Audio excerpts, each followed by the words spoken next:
Establishment جو ہے وہ اٹل حقیقت ہے. جتنے سخت قوانین بنائیں گے اتنا ہی لا اینڈ آرڈر بہتر ہوگا. میں تو سچی بات کرتا ہوں کہ عوام کو ان کی رائے کے مطابق ان کے نمائندے چننے نہیں دیے جاتے. کوئی بھی حکومت ہے، وہ پنجاب کی حکومت ہے، وہ سندھ کی حکومت ہے، کے پی کی حکومت ہے، جو وہاں کے وزیر ہوتے ہیں یا اور مشیر ہوتے ہیں، انہوں نے جو گراؤنڈ سے ان کو معلومات آنی ہوتی ہیں وہی قوم کے سامنے شیئر کرنی ہوتی ہے. ہم کوئی بھی گہرا علمی مطالبہ نہیں کریں گے کہ حکومت کو ختم کر کے ہمیں وزیر اعظم بنایا جائے. ہم چاہتے ہیں کہ عوام کے ووٹوں سے ہم بنیں. بسم اللہ الرحمن الرحیم. السلام علیکم. گلفام چودھری آپ کی خدمت میں حاضر ہے. ہمارے ساتھ موجود ہیں پاکستان پیپلز پارٹی کے رہنما جمیل مائی صاحب. ان سے ہم بات کریں گے. سب سے پہلے شکریہ ادا کرتے ہیں، انہوں نے خصوصی طور پر ٹائم دیا. السلام علیکم سر. جی وعلیکم السلام. سر، محترمہ بینظیر بھٹو ہوں یا ذوالفقار علی بھٹو صاحب ہوں، ان کا جو ویژن تھا وہ جمہوری تھا اور انہوں نے ہمیشہ سے ڈکٹیٹرشپ کی مخالفت بھی کی. آج اگر ہم دیکھیں تو اس ملک کے اندر جمہوریت کتنی ہے اور کس سچویشن میں ہے وہ بھی ہمارے سامنے ہے. لیکن میں سوال کرنا چاہوں گا، جو عوام کی طرف سے یہ گلا ہے کہ ہیومن رائٹس کی وائلیشن ہو رہی ہے، چادر چار دیواری کا تقدس جو پنجاب میں ہے یا باقی صوبوں میں ہے وہ پامال کیا جا رہا ہے، لیکن اس کے اوپر ہمیں کوئی ایسی حکمت عملی نظر نہیں آتی کہ ان ہمارے محافظوں کو کوئی قابو کر سکے جو چادر چار دیواری کا تقدس پامال کرتے ہیں. بطور سیاسی جماعت کے جو ورکر ہیں، آپ کیسے دیکھتے ہیں چیزوں کو؟ کیونکہ سیاسی بندہ تو کبھی افورڈ نہیں کرتا کہ یہ چیزیں ہوں. دیکھیے، میں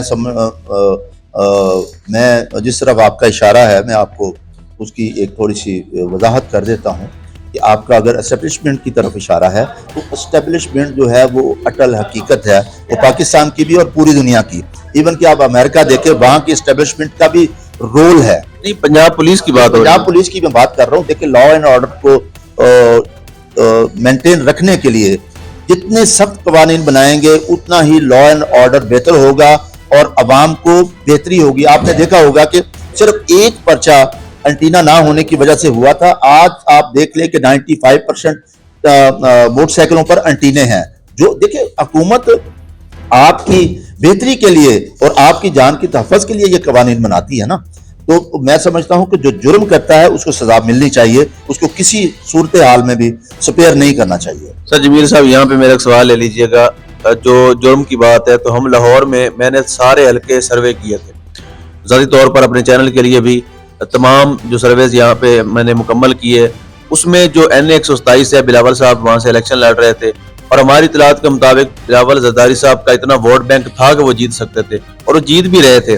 اچانک سے جو نتائج تبدیل ہوئے تو آپ نہیں سمجھتے کہ جنہوں نے وہ تبدیل کیے ہیں اس پر بھی کوئی ایکشن ہونا چاہیے؟ دیکھیے، یہ بڑی بدقسمتی کی بات ہے کہ سیاست میں اب اسٹیبلشمنٹ کی اتنی انوالومنٹ ہو گئی ہے یا دوسرے اداروں کی اتنی انوالومنٹ ہو گئی ہے کہ عوام کو، میں تو سچی بات کرتا ہوں کہ عوام کو ان کی رائے کے مطابق ان کے نمائندے چننے نہیں دیے جاتے.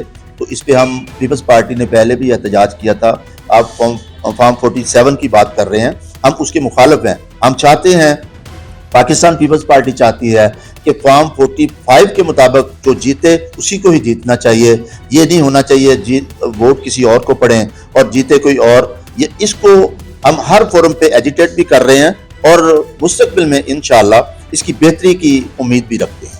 سر، آخری سوال لے لیجئے گا. پنجاب کے صوبائی وزیر ہیں عظیم بخاری صاحبہ، ان کی طرف سے ایک کیس کیا گیا ملٹیپل لوگوں کے اوپر کہ انہوں نے ان کو ویڈیو بنائی ہے یا لیک کی ہے یا لگائی ہے، متنازع ویڈیو ہے. وہ ثابت ہو گیا کہ فیک ویڈیو ہے یا وہ سارا معاملہ ہو گیا. وہ ان میں سے آج بھی کچھ جیل کے اندر ہیں، کچھ کے اوپر کیس چل رہا ہے. اچھا، اب جو لاہور داتا صاحب کے سامنے واقعہ ہوا، ایک خاتون گری، ان کا بچہ گرا، اس پر صوبائی وزیر نے کہا جی فیک نیوز ہے. اور ساتھ ہی جب فوٹیجز آ گئی، ثابت ہو گیا کہ واقعی انسیڈنٹ ہوا ہے، اس کے اوپر انہوں نے کہا جی میں معافی مانگتی ہوں. تو آپ کیا سمجھتے ہیں کہ پاکستان کے قانون کے اندر اگر ایک بندے کے لیے رول یہ ہے کہ فیک ویڈیو شیئر کرنے پہ اس کو جیل بھیجا جائے تو دوسرے بندے کو کیا صرف زبانی کلامی کہنے سے معافی دے دینی چاہیے؟ دیکھیے، کوئی بھی حکومت ہے، وہ پنجاب کی حکومت ہے، وہ سندھ کی حکومت ہے، کے پی کی حکومت ہے، جو وہاں کے وزیر ہوتے ہیں یا اور مشیر ہوتے ہیں، انہوں نے جو گراؤنڈ سے ان کو معلومات آنی ہوتی ہیں وہی قوم کے سامنے شیئر کرنی ہوتی ہیں. میں سمجھتا ہوں کہ پھر بھی عثمان بخاری کا بڑا پن سمجھوں گا کہ اس نے معافی بھی مانگی ہے اور استعفیٰ بھی پیش کیا تھا. بالا نظر اس کے کہ میں پیپلز پارٹی سے میرا تعلق ہے اور وہ نون لیگ سے ہیں، اگر انہوں نے معافی مانگی ہے تو یہ اچھا اقدام ہے. اور مستقبل میں اور اس کے ساتھ ساتھ ان لوگوں کو جنہوں نے فیک یہ خبریں پہنچائی تھی، غلط معلومات پہنچائی تھی، ان کے خلاف انہوں نے ایکشن بھی لیا ہے، 4 لوگوں کے خلاف پرچہ بھی کیا ہے اور بڑے عہدیدار تھے. یہ اچھی روایت ہے، اس کو جاری رہنا چاہیے تاکہ جو عوامی نمائندے ہوتے ہیں یا وزیر ہوتے ہیں یا حکومت ہوتی ہیں ان کو جو ہے وہ سچی بات کا پتہ چل سکے تاکہ وہ ان کا تدارک کر سکے. سر اس وقت پاکستان کے اندر اور خاص طور پہ عوام میں جو ایک بے چینی پائی جا رہی ہے اور اس کا یقینی طور پر پاکستان پیپلز پارٹی کی طرف سے رسپانس آنا بھی ضروری ہے.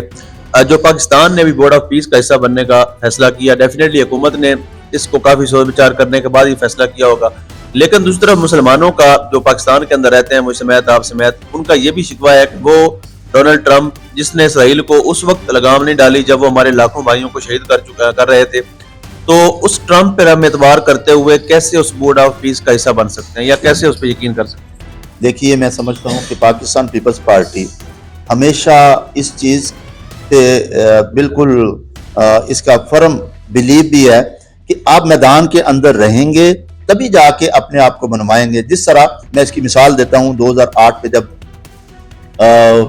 جماعت اسلامی عمران خان نے بائیکاٹ کرنا چاہا اور نواز شریف نے بھی بائیکاٹ کرنا چاہا، لیکن محترمہ نے کہا نہیں، ہم الیکشن کا بائیکاٹ نہیں کریں گے، ہم جیت کے اسمبلیوں میں جائیں گے تاکہ اس فورم پر اپنی باتوں کو منوا سکیں. اور یہ بورڈ آف پیس بورڈ جو ہے اس کا پاکستان کا اس میں شامل ہونا میں سمجھتا ہوں کہ بہت خوشائن ہے، تاکہ پاکستان دیکھیں کتنے ملک ہیں، اس میں چند ملک جو ہیں وہ اس بورڈ کا حصہ ہیں، ترکی ہے، اسی طرح پاکستان ہے. تو میں سمجھتا ہوں کہ یہ نمایاں یہ اس چیز کا بھی ثبوت ہے کہ دنیا پاکستان کو ایک نمایاں ملک کے طور پہ مانتی ہے اور اس کی عسکری طاقت کو جانتے ہوئے اس بورڈ کا حصہ بنایا ہے. اور یہ بھی آج ثابت ہو گیا ہے اس بورڈ میں شامل ہونے سے کہ پاکستان عالم اسلام کا لیڈر ملک ہے اور اس میں وہ صلاحیت موجود ہے کہ جو ایک لیڈر میں ہے جو پاکستان جو مسلمانوں کی قیادت کر سکے. آخر میں ایک سوال چھوٹا سا لے لیجئے گا، جو پاکستان میں مشہور ہو چکا ہے کہ ونڈر بوائے آ رہا ہے، تو اس کا جو اشارے ہیں وہ آپ کے قائد کی طرف بھی کیے جا رہے ہیں، تو آپ کیا کہنا چاہیں گے کہ وزیراعظم اگر ہم سننے کو ملے وزیراعظم بلاول بھٹو زرداری تو کب تک متوقع ہے؟ یہ انشاءاللہ آنے والے الیکشن میں بھی ہوں گے. دیکھیے الیکشن ہم کوئی بھی غیر آئینی مطالبہ نہیں کریں گے کہ حکومت کو ختم کر کے ہمیں وزیر اعظم بنایا جائے. ہم چاہتے ہیں کہ عوام کے ووٹوں سے ہم بنیں. تو ونڈر بوائے انشاءاللہ آئے گا، ان کے اتنے چاہنے والے ہیں، ان کے ہم سپاہی ہیں، ہم انہی کے لیے کوشش کر رہے ہیں اور آنے والے وزیر اعظم بلاول بھٹو زرداری صاحب بھی ہوں. جی بالکل، جمیل مانی صاحب نے بتایا کہ جو آنے والے الیکشن ہیں ان میں متوقع وزیر اعظم بلاول بھٹو زرداری صاحب بھی ہو سکتے ہیں، تو یہ ایک انکشاف بھی ہے.